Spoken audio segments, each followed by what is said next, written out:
তাহলে আপনি আজকে থেকে সমস্ত সুদী কারবার ত্যাগ করবেন।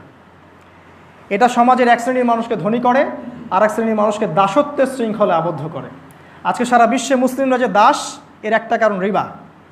আরও একটা কারণ আছে, সেটা ব্যাখ্যা করার সময় নেই আজকে। সেটা হচ্ছে পেপার মানি, কাগজের টাকা। কোরআনের মধ্যে টাকার কথা আছে। ইসলামিক কারেন্সি হচ্ছে গোল্ড কয়েন, সোনার মুদ্রা যেটাকে বলা হয় দিনার, এবং সিলভার কয়েন, রূপার মুদ্রা যেটাকে বলা হয় দিরহাম। রাসূলুল্লাহ সাল্লাল্লাহু আলাইহি ওয়াসাল্লাম এই কয়েন ইউজ করে বেচাকেনা করেছেন। আর আজকে আমাদের হাতে ধরিয়ে দেওয়া হয়েছে একটা কাগজের টুকরা, যার কোনো ইন্ট্রিনসিক ভ্যালু নাই। এই কাগজের মধ্যে এর ভ্যালু নাই, এর ভ্যালু অন্য কোথাও আছে। এই কাগজের টুকরার মাধ্যমে এই পুরো মুসলিম কান্ট্রিদেরকে আজকে দাসে পরিণত করা হয়েছে। যে 1 লাখ টাকা দিয়ে আপনি আগে 1 শতক জমি কিনতে পারতেন, সেই 1 লাখ টাকা দিয়ে আজকে থেকে 5 বছর পরে 1 ছটাকও জমি কিনতে পারবেন না। আজকে ইকোনমিক্স আমার আলোচনার টপিক না, নাহলে বলতাম। সুদ এবং কাগজের টাকা, এই দুটো দিয়ে আমাদেরকে দাসে পরিণত করা হয়েছে। শেষ জামানের একটা বড় সাইন, মেজর সাইন। তিনি আরও বলেছেন, সুদের সাথে সম্পৃক্ত 4 শ্রেণীর ব্যক্তির উপর আল্লাহ এবং তার রাসূলের অভিশাপ। এটা ভালো করে শোনেন। 1 শ্রেণীর ব্যক্তি হচ্ছে যারা সুদ সরাসরি খায়, 2য় শ্রেণী হচ্ছে যারা সুদ খায় না কিন্তু সুদ দেয়, 3য় শ্রেণীর ব্যক্তি হচ্ছে যারা সুদ খায়ও না দেয়ও না, শুধুমাত্র সাক্ষী থাকে, আর 4র্থ শ্রেণী হচ্ছে যারা সুদ খায় না, দেয় না, সাক্ষীও থাকে না, কিন্তু লিখে রাখে, কাতিব। পুরো ব্যাংকিং সিস্টেম এর মধ্যে আছে। আপনি যদি এগুলোতে কমফোর্টেবল ফিল করেন, আমার কিছু বলার নাই।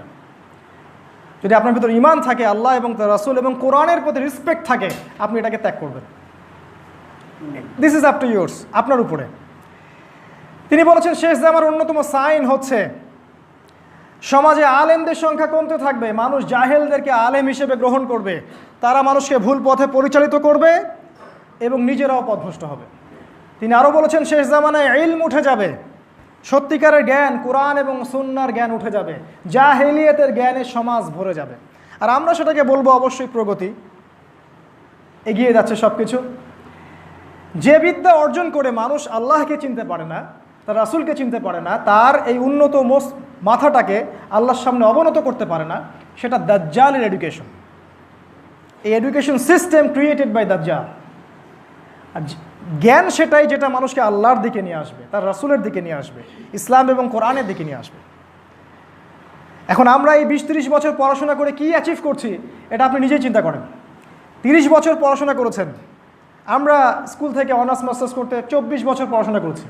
24টা কোরআনের আয়াত আমি শিখিনি, ভেরি স্যাড টু সে, কিন্তু এটা সত্য। 24টা হাদিস তারা আমাকে শেখায়নি, 24টা সাহাবীর নাম তারা আমাকে শেখায়নি, 24 জন নবীর নাম তারা আমাকে শেখায়নি, তারা আমাকে 24টা আয়াত নিয়ে গবেষণা করতে শেখায়নি। তাহলে আমি কিসের পিছনে ছুটলাম?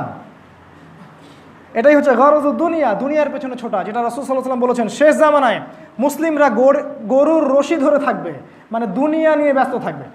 তারা আল্লাহর পথে দাওয়াত, আল্লাহর পথে জিহাদ ছেড়ে দিবে, হক কথা বলাও ছেড়ে দিবে। তারা মানুষকে ভয় করবে, আল্লাহকে ভয় বাদ দিয়ে। তিনি আরও বলেছেন, আখিরুজ জামানের সাইন হচ্ছে যে মানুষ সত্যবাদীকে মিথ্যাবাদী বলবে, মিথ্যাবাদীকে সত্যবাদী বলবে। সমাজের সবচেয়ে নিকৃষ্ট মানুষ হবে নেতৃত্বের আসনে, আর সবচেয়ে উচ্চ শ্রেণী যারা মানুষ, সত্যিকার যারা স্কলার, তারা হবে সমাজে নিগৃহীত, নিপীড়িত। আজকেও যদি আপনি এমন ইসলাম ফলো করেন যে ইসলামটা সত্যিকার অর্থে কোরআন এবং সুন্নাহয় আছে, তাহলে আপনার দিকে নজরদারি বাড়ানো হবে, আপনার সেলফোন ট্যাপ করা হবে, আপনার উপর আরও বেশি গোয়েন্দা সংস্থা সক্রিয় থাকবে। কিন্তু আপনি যদি এমন ইসলাম ফলো করেন যে ইসলাম ফলো করলে আমেরিকার কোনো সমস্যা নাই, ইসরায়েলের কোনো সমস্যা নাই, ন্যাটোর কোনো সমস্যা নাই, তাহলে ইউ আর কমফোর্টেবল, আপনার কোনো সমস্যা নাই। এই হলো শেষ জামানা। যার 2 চোখ খোলা সে বুঝবেন, আর 1 চোখ দিয়ে দেখা ব্যক্তি এই কথা বুঝতে পারবেন না।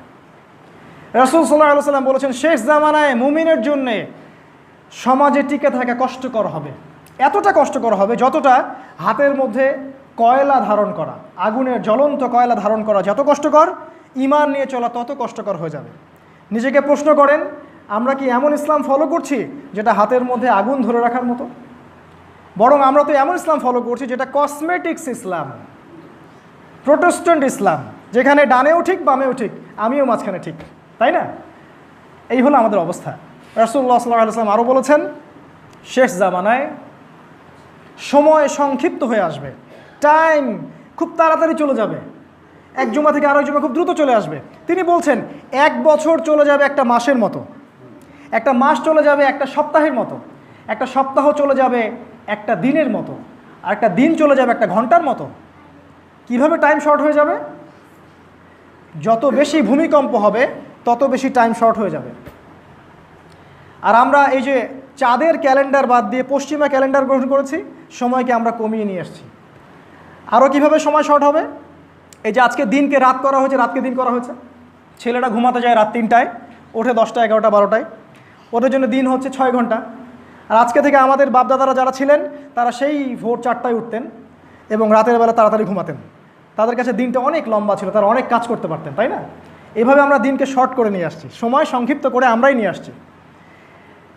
আর এটাকে বলছি আমরা প্রগতি।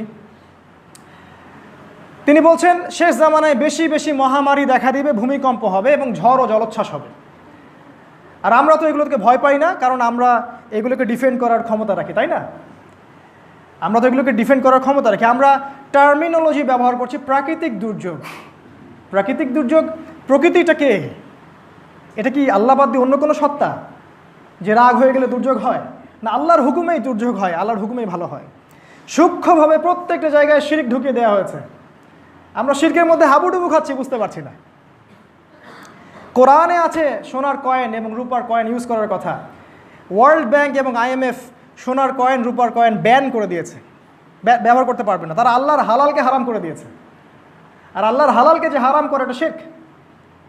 শিরক।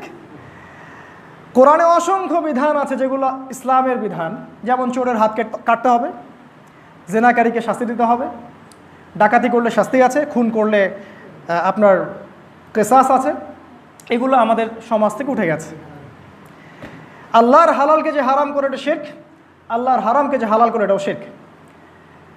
এগুলো আপনি তখনই বুঝতে পারবেন যখন আপনি কবরে থাকবেন, তার আগ পর্যন্ত বুঝতে পারবেন না।